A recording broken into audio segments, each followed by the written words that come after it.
नमस्कार दोस्तों, welcome back to my channel. तो दोस्तों, आज हम बात करने वाले हैं एक ऐसे हॉरर अर्बन लीजेंड की जो एक बच्चे की तरह होता है। जी हाँ दोस्तों, एक ऐसा शैतान जो एक बच्चे की तरह होता है। दोस्तों, क्या आप एक ऐसी क्रिएचर के बारे में जानते हैं जो पीपल के पेड़ के ऊपर रहता है और ये अपनी चपेट में आने वाले इंसान की जिंदगी को नर्क बना देता है। ये उस आदमी को पोजेस्ट कर देता है और लास्ट में उसे मरने पे मजबूर कर देता है।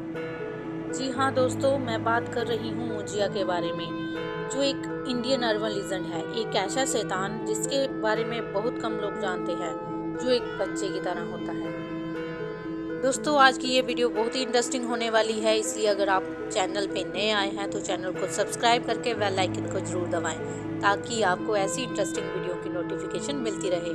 तो दोस्तों, बिना देरी किए चलते हैं अपनी वीडियो की ओर। दोस्तों, ये कहानी है अभिनव और जय की, जो बचपन से ही बहुत अच्छे दोस्त थे। दोनों महाराष्ट्र के एक छोटे से शहर में पैदा हुए थे और समुद्र की रानी फंसे उसी शहर में बड़े हुए थे। आज का दिन कुछ अलग ही था। आज अभिनव का बर्थडे था। जय ने अभिनव के बर्थडे के लिए एक बहुत ही स्पेशल आइडिया सोच के रखा था। वो अभिनव को रात के 12 बजने से ठीक पहले एक बीच पे ले गया और 12 बजते ही जय ने अभिनव को हैप्पी बर्थडे विश किया और अपने बैग से एक शराब की बोतल निकाली। अभिनव शराब की बोतल देखकर चौंक गया, क्योंकि आज से पहले उन दोनों में से किसी ने भी शराब को हाथ नहीं लगाया था। जय ने अभिनव से कहा कि ये उसके बर्थडे सेलिब्रेशन का ही एक हिस्सा है। अभिनव भी अपनी लाइफ में एक नया एक्सपीरियंस लेना चाहता था, इसलिए उसने जय की बात झट से मान ली। दोनों समुद्र के किनारे बैठकर काफी देर तक शराब पीते हैं। कुछ देर बाद जय को टॉयलेट आ गया और वह एक पेड़ के नीचे जाकर टॉयलेट करने लगा। नशे में धुत जय ने ये नहीं देखा कि वह पेड़ कोई अहम नहीं बल्कि एक पीपल का पेड़ था। टॉयलेट करते वक्त जय के सिर पे अचानक एक पत्थर आ गिरा। जय ने सर उठाकर देखा तो उसे वहां कोई नहीं दिखा। इतने में अभिनव भी उस पेड़ के पास आ गया। उसके हाथ में एक खाली बोतल थी। उसने मजाक में उस बोतल को जय की ओर फेंका और वह शराब की बोतल सीधे पेड़ पे जा लगी और उसके टुकड़े टुकड़े हो गए और बाटल पेड़ पे लगते ही एक अजीब सी आवाज आई, जैसे कोई जानवर गुर्रा रहा हो।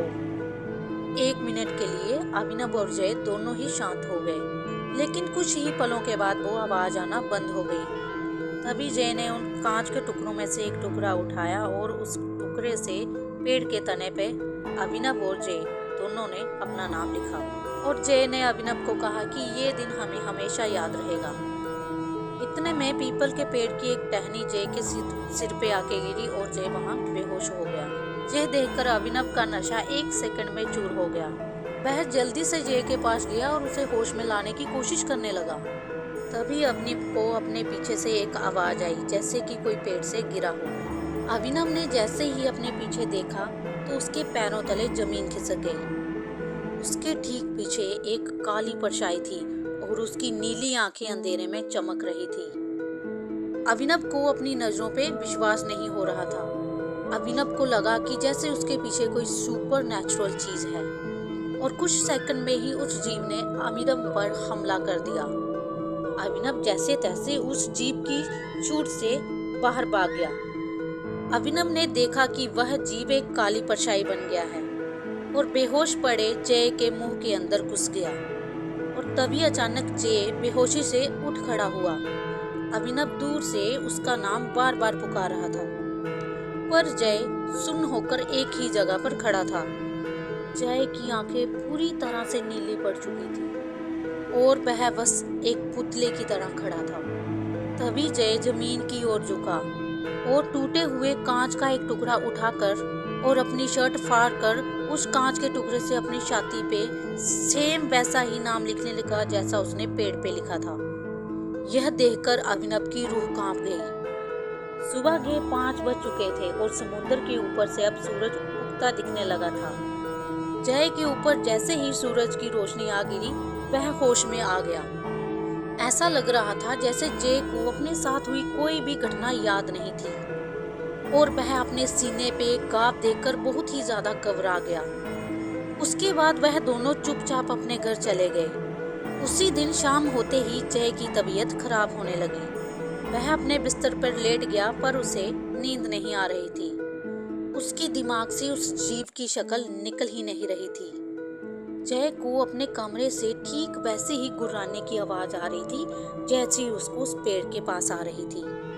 जय इतना ज्यादा घबरा गया कि उसने डर के मारे अपनी आंखें बंद कर ली और चादर को अपने मुंह पे चढ़ा लिया और कुछ ही पलों बाद वो आवाज आना बंद हो गई और कमरे में एक सन्नाटा सा हो गया। जय का डर थोड़ा कम हुआ तो उसने चादर को अपने मुंह से हटा लिया, लेकिन जैसे ही जय ने चादर को हटा के अपनी आंखें खोली तो उसके दिल की धड़कनें लगभग रुक ही गईं। उसके छत की ऊपर वही जीव बैठा था जो उसने उस पेड़ पे देखा था, लेकिन इस बार उस जीव का चेहरा साफ साफ दिख रहा था, एक भयानक राक्षस की तरह। उसकी चमड़ी बिल्कुल पेड़ के तने जैसी थी और उस जीव का चेहरा बिल्कुल एक छोटे बच्चे की जैसा था। इससे पहले कि जय कुछ कर पाता, उस भयानक राक्षस ने जय पर हमला कर दिया और उधर अभिनव बहुत ज्यादा घबराया हुआ था और उसके पिता ने उसकी घबराहट की वजह पूछी तो उसने अपने पापा को पूरा किस्सा बता दिया कि उनके साथ पिछली रात को क्या हुआ था।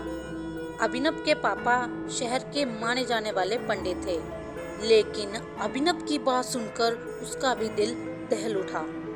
उन्हें समझ आ गया कि उसके बेटे अभिनव और उसके दोस्त जय पर मुंजिया का साया हो चुका है। उन्होंने अभिनव को बताया कि जय एक ऐसा असुर है कि अगर जय एक बार पीछे पड़ जाए तो पीढ़ियों तक पीछा नहीं छोड़ता। उन्होंने बताया कि अगर कोई बच्चा अपने मुंडन के 10 से 12 दिन में किसी वजह से मर जाता है तो वो मुंजिया बन जाता है और वह एक पीपल के पेड़ के ऊपर रहता है, और अगर उस पीपल के पेड़ से कोई छेड़खानी करे तो वह उस इंसान के पीछे पड़ जाता है। और उन्होंने उसी वक्त अभिनव और जय को लेकर उस पेड़ के पास जाने का डिसीजन लिया। रात को अभिनव और उसके पापा दोनों जय के घर पहुंचे और वहां पर जो उन्होंने देखा उस पर किसी को विश्वास नहीं हुआ।